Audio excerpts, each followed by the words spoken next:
I'm going to talk about the basic foundation of knowledge for the practice of Anapanasati. If your basic knowledge, if your fundamental knowledge of the practice of Anapanasati is correct, then it will be very easy for you to practice Anapanasati successfully, and you will achieve the proper benefits from this practice. It won't be necessary for us to talk about all the details of the various steps and stages of the practice of Anapanasati. Rather, we'll talk about some of the background issues and things that you need to know about.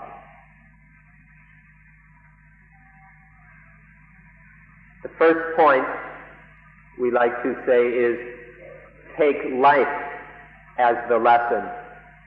Take life as the lesson. Dukkha and the extinction of dukkha is something that you must learn and study within yourself, by yourself, for yourself, and for the benefits of yourself. For this reason, it is necessary to take life as the lesson with which we study. We must learn from life.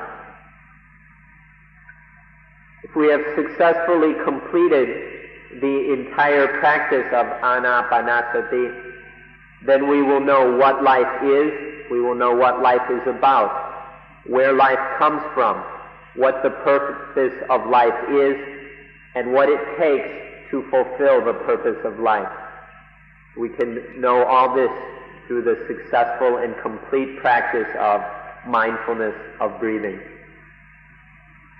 So, if we take a logical presentation of this, we can say that through Anapanasati, we will develop the following types of knowledge. Knowledge about what is life. Knowledge about where life comes from. Knowledge about why there is life, or what life is for. And fourth, how to fulfill the purpose of life, how to fulfill the benefits of life. So what, where, why, how. Therefore, practice Anapanasati in order to come to understand your own life. This is the proper way to practice Anapanasati, in order to understand life and to understand all the problems that are related to this thing we call life. So these two aspects, life itself and the problems of life, are why we practice Anapanasati. In short, we study life in life. We learn about life from life. With Anapanasati, we study the breath. We use the breath as the object of our learning. Whether in Thai or in English, we generally associate the breath with life. When one stops breathing, one is dead. Life ends. When the breath ends, life ends. All over the world, we equate the two. And so when we study the breath, we are also studying life. So in Anapanasati, we study life by studying the breath. So therefore we study the breath completely, deeply and profoundly, and sufficiently to deal with all the matters that we have been talking about.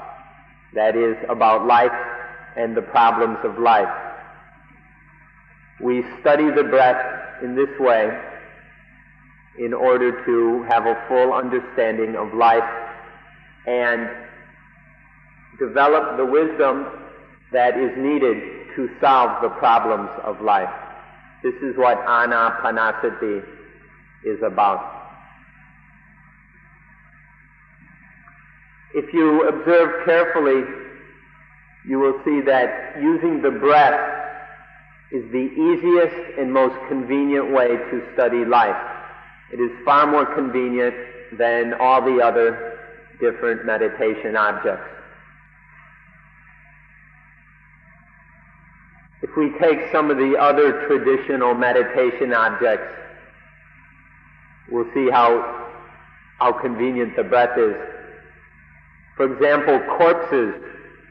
If we decide to meditate on corpses, then we have to go to the cemetery or a battlefield or a morgue or someplace where they happen to have corpses laying around. This isn't quite as convenient as the breath. Or if we decide to meditate on the gasinas, which are different colored round discs, well, then we have to go and buy one of these discs or make one or find one, and every time we want to meditate we have to set it up, we have to put it away and carry it around. This can lead to a lot of unnecessary trouble.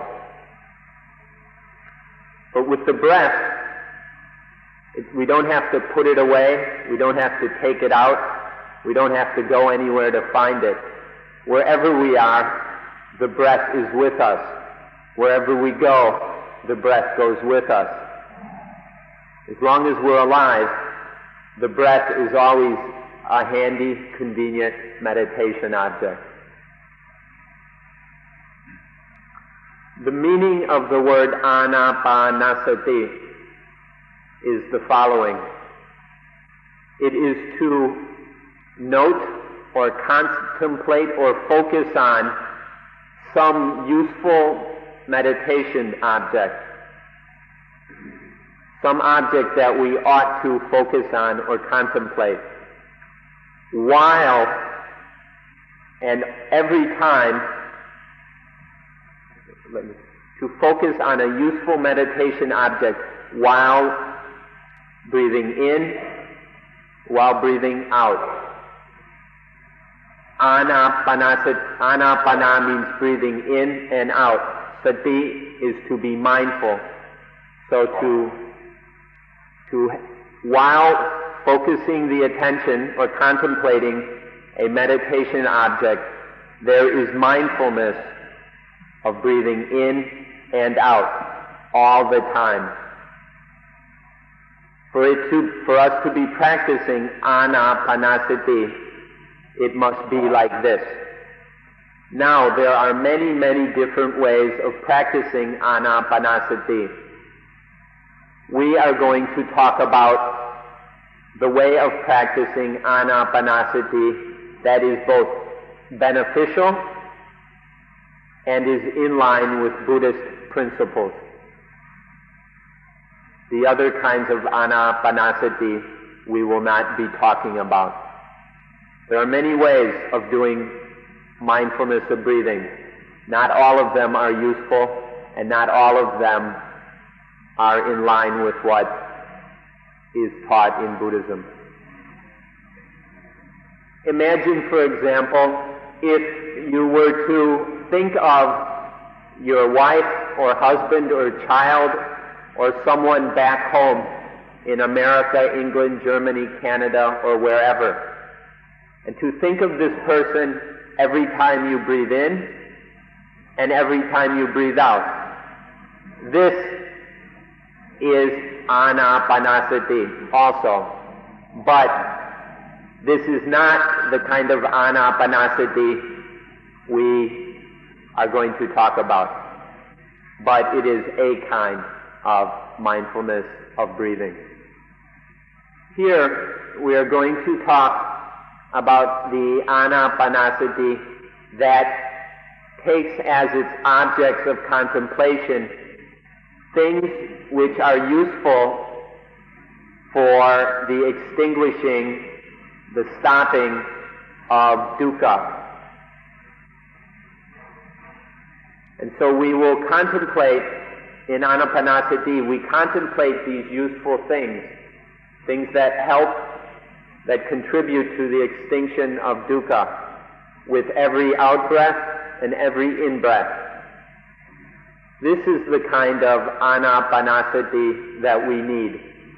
The other kinds are unnecessary. We need this kind of Anapanasati that helps us to study things which will provide knowledge and wisdom that will help us extinguish dukkha. In the beginning of the practice of mindfulness of breathing, we take the breath itself as the meditation object. We focus on and study the breath, each in-breath and each out-breath. Then, after that, we take up other useful things as the meditation object. But, this is very, very important, we maintain the mindfulness of the breathing. And so after the initial beginning stages of focusing directly on the breath, then other objects are noted, are contemplated, are studied, experienced. But there is always the breath in the background. There is always awareness of the breath as a rhythmic instrument, like a metronome. Breathing in, out, in, out, in, out. This is always there to make sure that mindfulness never eases, that is never lost, that it doesn't slip. It helps to maintain mindfulness constantly and consistently while the different objects are contemplated and studied through the practice. So in the first stage, the breath is used directly. Then we move on and use different objects while maintaining this background awareness of breathing in and out as sort of a rhythm, as a governor. And then the third aspect, final aspect of the practice of Anapanasati is to contemplate the highest truths, the highest dhammas. But still, there is the mindfulness of breathing in and breathing out all the time, even while one is contemplating these highest dhammas or the highest truths of reality.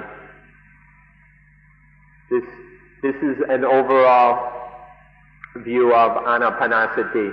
And for it to be Anapanasati, there must always be the mindfulness of breathing in and breathing out, in, out, consistently and constantly.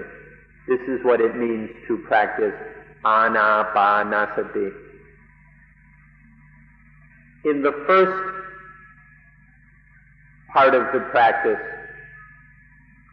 one way of looking at it, there are 4 parts, 4 major stages. In the first part, the breath serves a dual function. First, it is the object of meditation. We contemplate the breath, we experience and study the breath itself.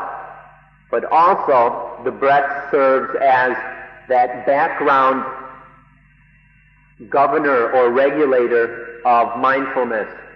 So as with every in-breath and every out-breath, we study the breath. So the breath is one, both it is studied, that's the first use, and the second use, it regulates mindfulness. It is like a metronome, setting a rhythm of in, out, in, out. And so in the first part of the practice, the breath is used in these 2 ways.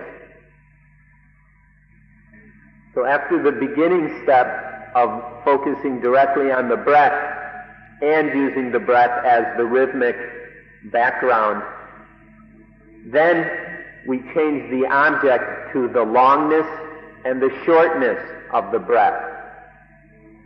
No longer the breath itself, but the longness and shortness of the breath is the object. But still, the in-breath and the out-breath maintains itself as that rhythmic instrument in the background. So, with every in-breath and every out-breath, we focus on the longness of the breath or the shortness of the breath with every in-breath and with every out-breath. Next, we examine, we note, we contemplate, we study how the long breath influences the body, how the short breaths influence the body. No longer are we focusing on the longness and shortness of the breath, nor are we focusing on the breath itself. Now we focus on how the long breaths or the short breaths influence the body every time we breathe in, every time we breathe out. We see how the body, or how the breath and the body are interrelated and how they influence each other. When the breath is long, we learn that the body relaxes. And when the breath is short, we learn that the body becomes disturbed or agitated. The truth, the fact of this interrelationship, of this influence which the breath, the long breaths and the short breaths have on the body, this truth, this fact, is what we contemplate now at this point, with every in-breath and with every out-breath. So it's a third object of study, still with mindfulness of breathing in and breathing out in the background. Now, next, we move on to contemplating, noting, studying the fact or truth that we can control the body by controlling the breath. This fact is the next object of the practice of mindfulness of breathing. We probably can't control the body directly. However, we can control the body indirectly through the breathing. So this control, or we force the body to calm down by using the breath. This fact is the truth. That is the object of meditation at this stage of the practice. This fact is contemplated every time we breathe in and every time we breathe out. A new object, but still that rhythm of breathing in and breathing out is in awareness, is that basic mindfulness is in the background the whole time. So now, at this point, we are doing the fourth step of the first group or first part of mindfulness of breathing. And what we're doing now is relaxing the body by relaxing the breath. We are calming what is called in Pali Gaya Sankhara, or the body conditioner, the thing that conditions the body. This thing that conditions the body is the breath. So at this point, the breath is being calmed in order to calm the body.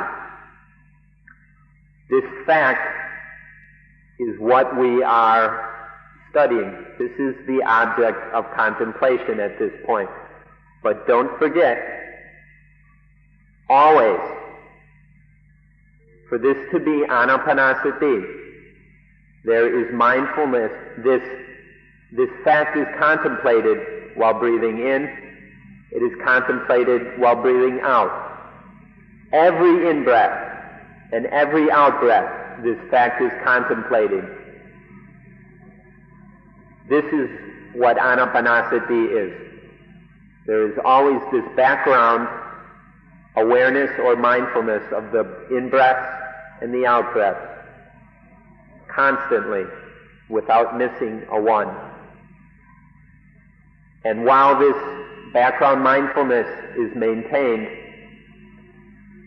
we study these different objects. And the fourth object is the fact of calming the breath and of calming the body by calming the breath, with every in-breath, with every out-breath. There is a Pali word, Gaya, or in Thai, Gai. This word is usually translated as body, the physical body. The body is a Gaya, this flesh body. But the breath is also a Gaya, the breath body. This is because the word Gaya literally means group, which also the English word body has this same meaning sometimes also. We can talk of a body of people. So Gaya means group. And so we talk about the breath group or the flesh group. And see how these two Gaya, these two bodies, the breath body and the flesh body, how they are interrelated. And by calming the breath body, the flesh Gaya, is also calm and relaxed. With every in-breath and with every out-breath, this is studied. And so, these steps up to this point are the contemplation of the body, in the body. The contemplation of Gaya, Gayanupassana is the full Pali word. So this is what has been happening so far, with every in-breath, with every out-breath. The word Gaya can be applied in many different ways. It has many different meanings, this Pali word Gaya, which translates group. For example, the infantry of the army, which in Thai is Gong Tap.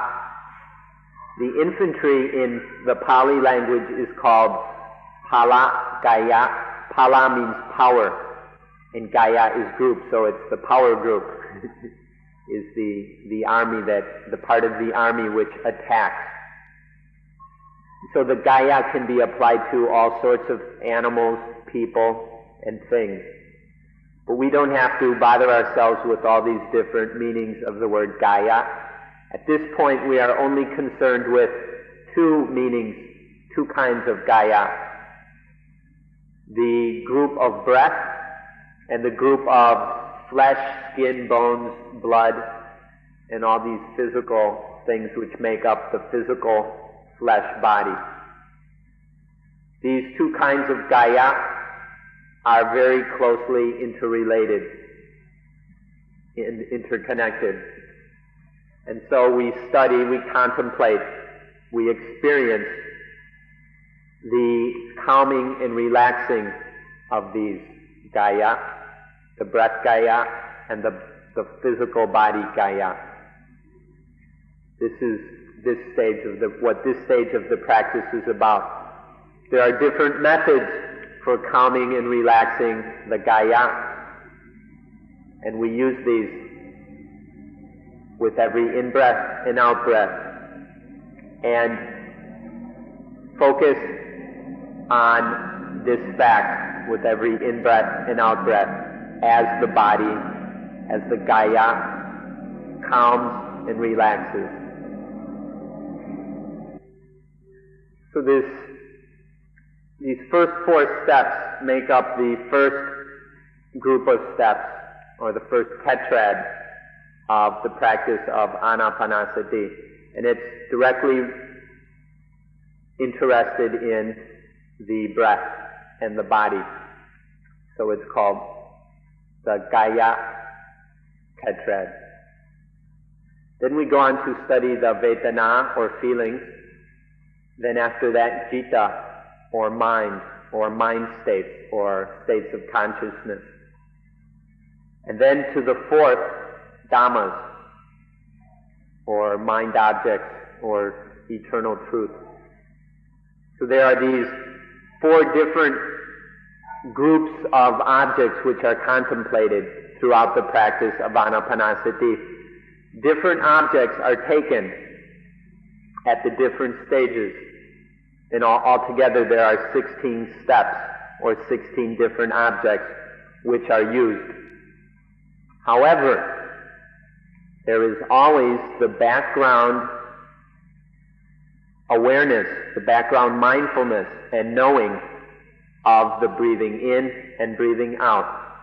Whether the object is the breath or something related to the breath, whether the object are the feelings, the Vedana, and things related to the Vedana, or whether it is the mind states or the Dhammas, the mind objects.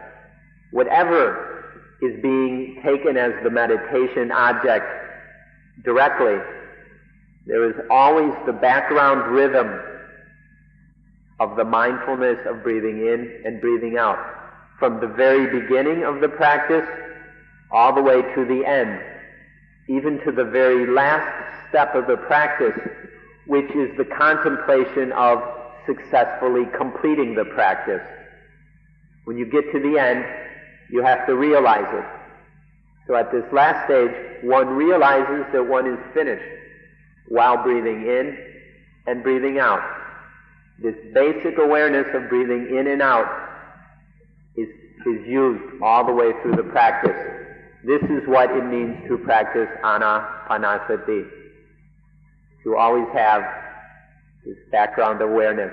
Mindfulness of the breath must always be there, otherwise it is not mindfulness of breathing. And with this basic mindfulness of breathing, a variety of objects are studied in order to develop wisdom and understanding. There are these 16 objects, or 16 facts, or truths, are what is studied in order to develop the necessary wisdom to deal with life's problems.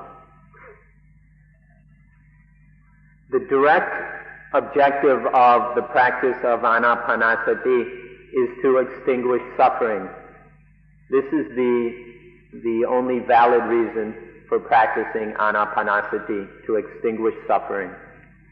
However, there will be various side effects, side benefits, various extras.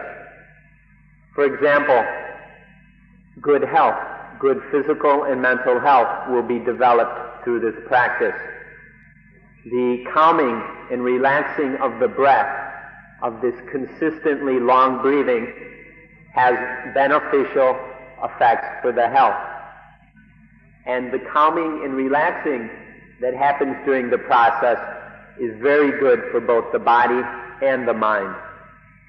So the specific objective or goal of this practice is to extinguish dukkha. However, good physical and mental health and other benefits will also be developed through this practice. And so in this way, we profit from Anapanasati much more than the costs we have to invest. As far as the good health of the body goes, just in this way, our efforts are repaid. The cost of the practice are returned. Our investment pays off. Just by the fact that by the developing of peaceful, calm, relaxed breathing, peaceful, calm, and relaxed body, that this return of the body to a natural state of calmness and coolness This in itself is worth, this in itself justifies the practice of Anapanasati. This is one benefit of the practice. Another benefit of Anapanasati is Anapanasati can be used to limit and get rid of bad moods or dangerous emotions, bad mind states, such as anger, fear, greed. So, say fear arises in the mind. By practicing Anapanasati, the fear will be calmed and then gotten rid of. Or anger can be gotten rid of by practicing Anapanasati. All kinds of unhealthy, unskillful states of mind, bad emotions, bad moods, can be taken care of, can be gotten rid of, can be calmed by the practice of Anapanasati. Now, in this way, it only takes care of these things temporarily. And if we're not mindful and wise, these things will return. However, if Anapanasati is continually and fully developed, it is possible that a point will be reached where these bad moods, these dangerous emotions will never return again. They will never arise further. So this is another benefit of Anapanasati. Another benefit of the practice of Anapanasati is that one will know the moment of death. One will know when one is going to die. By fully practicing this meditation practice, by fully developing it all the time, not just for 5 or 10 minutes a day, but constantly throughout the day for one's entire life, one gets to know the breath in such detail, one comes to know everything there is to know about the breath. Then one is an expert about the breath to such a degree that one will know which breath will be the last one. This is from fully understanding the breathing. There's a story in the scriptures about one teacher who was very old. He had been practicing Anapanasati for a long time and had become very skillful. He was an expert in it. And so as he was getting old, the time was coming, and he knew it was coming. And he called 2 of his students to a field of grass, and he had them stand in the field of grass. And then he walked to one end of the field, and then he walked to the other, and while the 2 students were in the middle. And then he walked back and forth about 4 or 5 times, and then he came back, and when he was standing right between the students, he died, and they caught him, and then took the body away. And he knew the moment when he would die, because he was such an expert, because he was so skillful in regards to the breath. This was from having studied it so thoroughly, so constantly and consistently, that this knowledge was obtained. This is another benefit of the practice of Anapanasati. So if you wonder when you're going to die, here's one way to... This won't enable you to choose the moment of death. It doesn't work that way. It only enables one to know which breath will be the last. Will know at what breath the conditioning that maintains the body, at what point that conditioning will stop. And at that point where the body breaks up, that point we call death, one can know at what breath that will happen through this practice. But this is not a way to choose the moment of death. It's knowledge, not magic. Another benefit they're getting even better, is that through consistently and constantly practicing Anapanasati all the time, one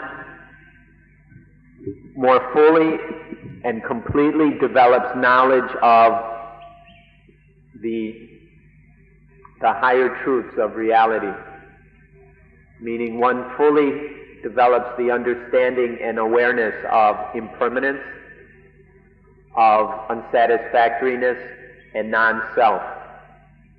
So by the consistent practice of Anapanasati, these characteristics of reality are more completely understood.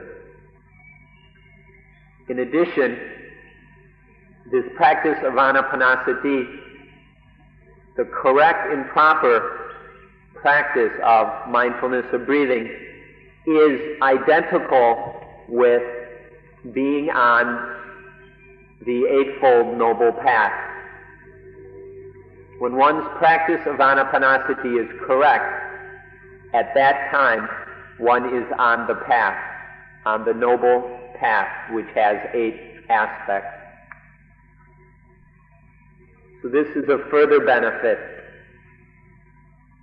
The understanding of reality, of higher truth, of impermanence, unsatisfactoriness, and non-self, and one is, through this practice, one is on the Eightfold Noble Path. One is following it correctly. At one point in the scriptures, the Buddha said that if monks are living rightly, the world will not be free of arahants. Arahants are perfected beings, or enlightened beings. These are beings in whom the kilesa, the defilements of mind, such as anger, greed, envy, fear, stupidity, and ignorance, do not arise. In these fully perfected beings, all the defiled mental states do not arise. The Buddha said that through living rightly, or existing correctly, or being properly, I guess living rightly is the best translation. Through living rightly, the world will not be empty of arahants, of perfected beings. Now this living rightly, existing rightly, what does it mean? It means practicing Anapanasati. If one is practicing Anapanasati correctly, then one is living rightly. And so if you would like to help the world to not be free of enlightened beings, you can do this by correctly practicing Anapanasati. If you want to keep the possibility alive that there will be enlightened beings in this world, the best way to do this is to live rightly, is by living rightly. And to do that means to practice, or a way to do that is to practice Anapanasati, mindfulness of breathing in and breathing out. Practice Anapanasati will bring the benefit of developing the 4 Dhamma comrades that we spoke about the first time. Don't forget these four comrades in Dhamma of Sati, Sampajanya, Samadhi, and Panya. Mindfulness, Sati, Sampajanya, wisdom in action, Samadhi, the one-pointed unified mind, and Panya, wisdom. The importance of these 4 comrades, these 4 Dhamma comrades, is that, this is to summarize, or to remind you, is that whenever a sense object of some sort comes to one, if these four comrades are able to go out and meet that sense object, whether it comes through the eyes, ears, nose, tongue, body, or mind, then there will be no danger in that sense object. However, if any sense object strikes one and is not dealt with correctly by these four comrades in Dhamma, then that sense object will be dangerous. We can see these sense objects as our enemies. They are far more dangerous than any communists or thieves or who knows what. And the only way to deal with these enemies is with these four comrades in Dhamma: mindfulness, wisdom in action, one-pointedness, and wisdom. And then, when these comrades meet and deal with all the different enemies of all the sense objects, then they are no longer dangerous. And there are no problems that arise because of them. This is another way or reason for practicing Anapanasati. If we look even deeper, a more profound benefit of the practice of Anapanasati is that it lessens the anutsaya. Anutsaya we can translate as tendencies. What these are accumulations or deposits of little bits of defilement. Whenever a defilement such as greed, anger, or ignorance arises, through its arising and passing away, it leaves a little something behind. It drops a few things. And these build up. The build-up are these deposits. These accumulations are called the anutsaya. And they are a real problem because once enough builds up, this is in itself a source of further defilements. So it becomes habitual. These are sort of tendencies which are developed.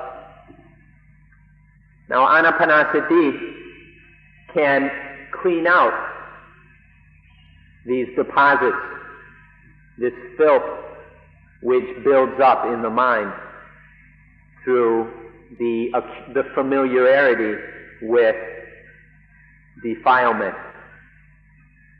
It's a tendency and it's habit and familiarity with defilements. These are the anutsaya. And Anapanasati will help to clean up these things so that they will lessen and abate.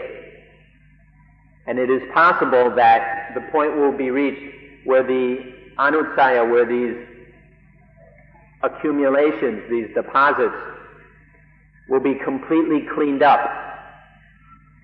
When this happens, there will be no more defilements, no more problems. This is to be enlightened or to be perfected. And so, through the practice of Anapanasati, these anutsaya, these tendencies which are sources of defilement, will lessen.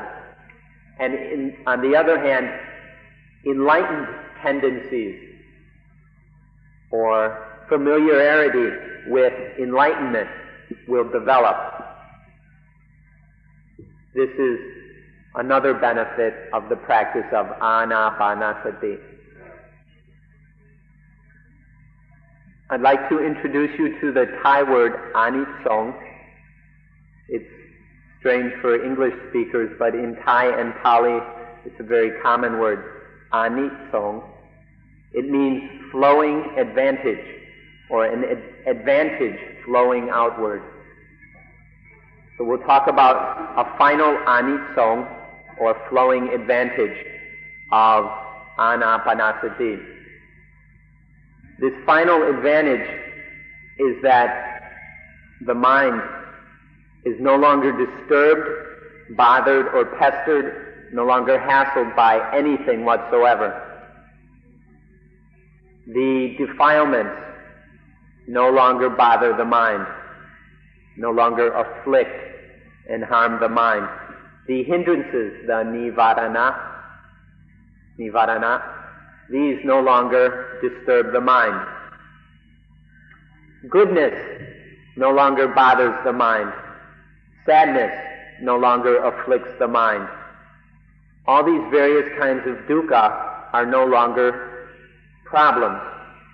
None of these things can afflict the mind anymore. Instead of being a slave to happiness and sadness, or goodness and evil, the mind is emancipated. It is free of all these things, of all this dukkha. This is the final anisong of the practice of Anapanasati. This is the objective stated in the very first page of the Bible, first page of Genesis, where God forbid Adam and Eve to eat of the fruit of the tree of good and evil, because they would die if they did so. Here is the way to make up for that original sin.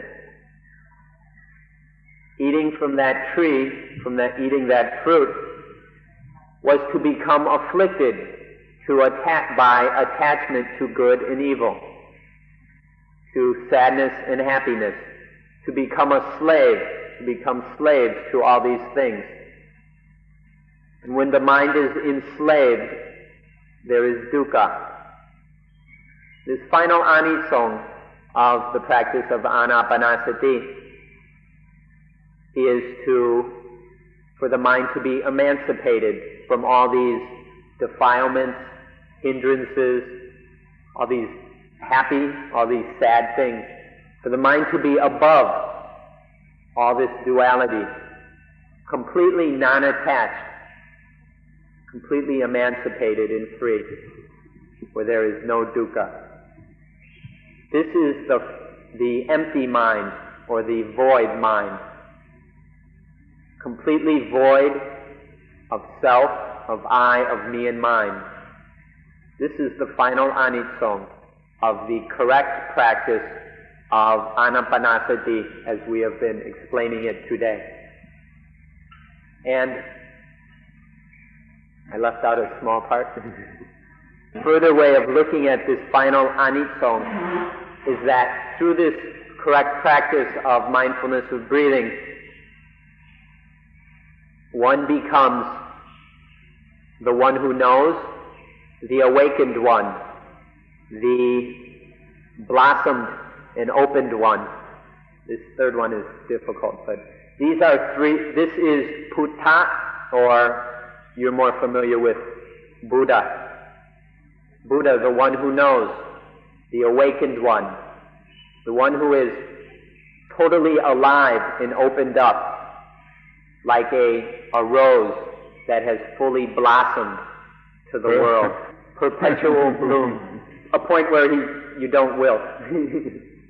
This is the final anisong, is to develop, to realize Buddha. The knowing, the highest kind of knowing, to be completely awake, always. Never asleep, never dull, never groggy, always wide awake and alert. And to have the freshness, the beauty, the openness to everything, to experience, to reality, to the world, of a rose that perpetually blooms, or a lotus that is always fully blossomed. This is the final anisong of the practice of Anapanasati. The last thing which you should know is that the Buddha said, I was enlightened through the practice of Anapanasati. These are the words of the Buddha. Many people aren't quite so interested in Anapanasati and are more interested in the Satipatthana, 4 Satipatthana. These are generally called the 4 foundations of mindfulness, which the first one is the body, the second one the feelings, the third the mind, and the fourth the dhammas or mind objects. And these 4 foundations of mindfulness are taught with all kinds of different ways of fulfilling these 4 foundations. And sometimes it can get quite complicated, and people are juggling a variety of different meditation practices. The way that is most efficient, most simple, and most beneficial, and most certain of fulfilling these 4 foundations of mindfulness is the practice of Anapanasati. Certain people will only use Anapanasati in the beginning stages and then move on to other techniques. And they overlook the fact that Anapanasati alone can fully perfect, can fully complete and fulfill these 4 foundations of mindfulness. So, the easiest way to practice the 4 foundations of mindfulness is to practice Anapanasati. It is not necessary to bring in other techniques in order to do so. Anapanasati alone is sufficient. The Buddha did not say the following: I was enlightened through the practice of the 4 foundations of mindfulness. He never said that. He did say, I was enlightened through the practice, through the development of Anapanasati. That is why here we take the Anapanasati Sutta as a foundation in both practice and in teaching about mindfulness of breathing. We take the discourse on mindfulness of breathing itself as the basic place of reference, rather than the discourses on the 4 foundations of mindfulness, because the Buddha himself said that he was enlightened through the practice of Anapanasati, not the 4 foundations of mindfulness. This is a request at this point that today's talk be finished. Thank you once again for coming to Suan Mok.